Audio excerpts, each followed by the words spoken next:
Hello बच्चों, कैसे हैं आप लोग।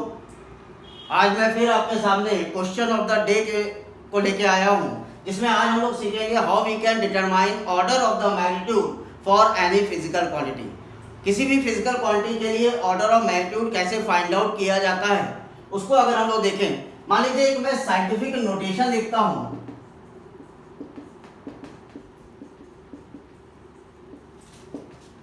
To 2.4 into 10⁻²। इस साइंटिफिक नोटेशन में दो वैल्यूज हैं, one this is a magnitude 2.4 magnitude and this is a exponent.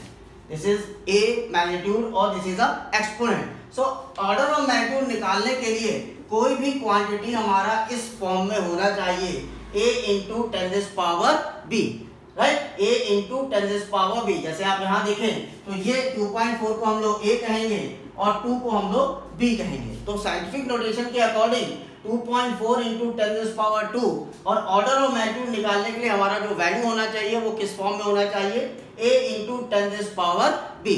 बात ये आती है ऑर्डर ऑफ मैग्नीट्यूड निकाल क्यों रहे हैं। अगर मान लीजिए मैं आपसे कहता हूँ कि कोई सामान आप खरीदने गए और वो सामान की जो वैल्यू है वो 5 रुपये और किसी सामान की वैल्यू 5000 रुपये है, तो आप उससे कहेंगे सर ऐसा बताइए लमसम कितने गुना ज़्यादा है।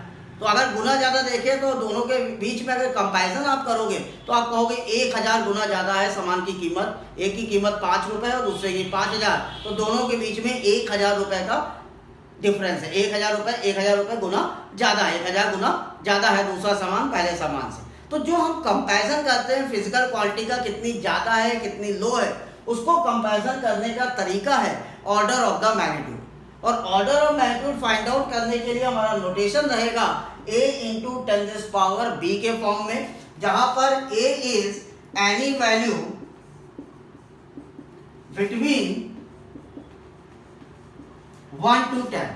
a जो है वो 1 से 10 के बीच में लाई करेगा, and b is any positive और negative exponent.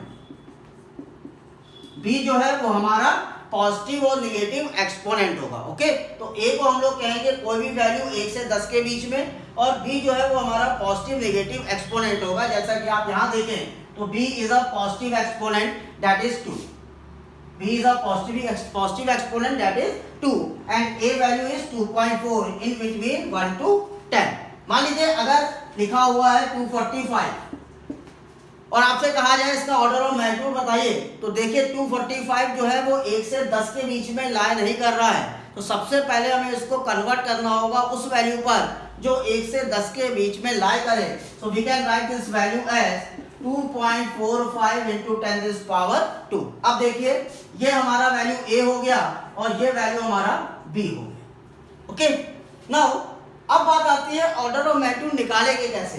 The value of b is called as order of magnitude. The value of b, the value of 10 to power is called order of magnitude.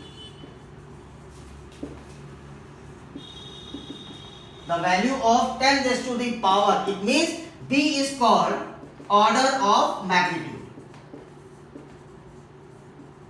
b को हम लोग कहेंगे order of magnitude, right. अब बात आती है कि order of magnitude निकालना कैसे। ये पॉइंट आपने नोट कर लिया होगा कि a की वैल्यू 1 से 10 के बीच में लाई होनी चाहिए और b हमें कोई भी पॉजिटिव नेगेटिव एक्सपोनेंट हो सकता है, राइट। और साइंटिफिक नोटेशन हमेशा इस तरह से लिखना है कि a की वैल्यू 1 से 10 के बीच में लाई करें। अब हम लोग ऑर्डर ऑफ मैग्नीट्यूड निकालेंगे कैसे, वो तरीका देखिए। यहां पर एक हम कंडीशन लेके चलेंगे। कंडीशन इज दैट अगर a की वैल्यू लेस देन और इक्वल टू 5 है, अगर a की वैल्यू 5 या उससे कम होगी तो उस कंडीशन पर a को हम लोग 1 मान लेंगे। लेकिन अगर a की वैल्यू 5 से ज्यादा और 10 के बराबर या 10 से कम होगी तो उस कंडीशन पर हम a की वैल्यू को 10 मान लेंगे, right. Again I repeat, a की वैल्यू अगर 5 या 5 से कम है तो a की वैल्यू को हम लोग 1 लेंगे। a की वैल्यू अगर 5 से 10 के बीच में है और 10 के बराबर है तो उस समय हम a की वैल्यू को 10 लेंगे। अब इस कॉन्सेप्ट के अकॉर्डिंग ऑर्डर ऑफ मैग्नीट्यूड कैसे लिखा जाता है वो तरीका देखिए। इसको हटा रब कर रहा हूं मैं। ठीक है। तो मान लीजिए मैं यहाँ पर एक टेबल बनाता हूँ एंड मैंने यहाँ पर नंबर लिया, कोई भी नंबर, इसका ऑर्डर ऑफ मैग्नीट्यूड मुझे लिखना है, order of magnitude that is b, right. मान लीजिए मैंने नंबर लिया 49 और मैंने आपसे पूछा है कि इसका ऑर्डर ऑफ मैग्नीट्यूड कितना होगा, राइट। तो इसका ऑर्डर ऑफ मैग्नीट्यूड अगर निकालें तो 49 तो 1 से 10 के बीच में लाइन ही कर रहा है, तो 49 को हम लोग क्या लिखेंगे, 4.9 इंटू 10⁻1, राइट। अब देखिए 4.95 से कम है तो बी हमारा यहाँ कितना हो गया, 1। तो order of magnitude for 49 is 1। अगर मैंने मान लीजिए 5555 दिया और मैंने आपसे कहा इसका ऑर्डर ऑफ मैग्नीट्यूड बताइए, तो आप देख रहे हैं 555 1 से 10 से ज्यादा है, 1 से 10 के बीच में लाइन ही कर रहा है, तो आप इसे लिखेंगे 5.55 इंटू 10⁻²। अब ये वैल्यू देखिए, ए की वैल्यू, क्या ये ए की वैल्यू 5 के कम है, नहीं, ए की वैल्यू 5 से ज्यादा है, तो इस ए को हम कितना लिख देंगे, 1 लिख देंगे, राइट। जब हम इस ए को 1 लिख देंगे, सॉरी ए को 10 लिख देंगे, अब ये 10 इंटू 10⁻², टोटल कितना हो गया, 10⁻3। तो ऑर्डर ऑफ मैग्नीट्यूड कितना बन करके आया, 3।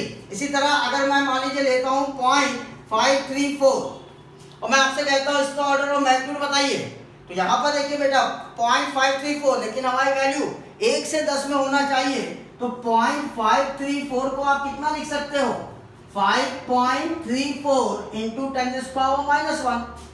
अब ये वैल्यू देखिए, ये 5.34 10⁻⁻1, क्या ये वैल्यू हमारी 5 से ज्यादा है, कम, 5 से ज्यादा है, तो इसको आप लिखेंगे 10 into 10⁻⁻1। So order of magnitude कितना बन गया, या 0।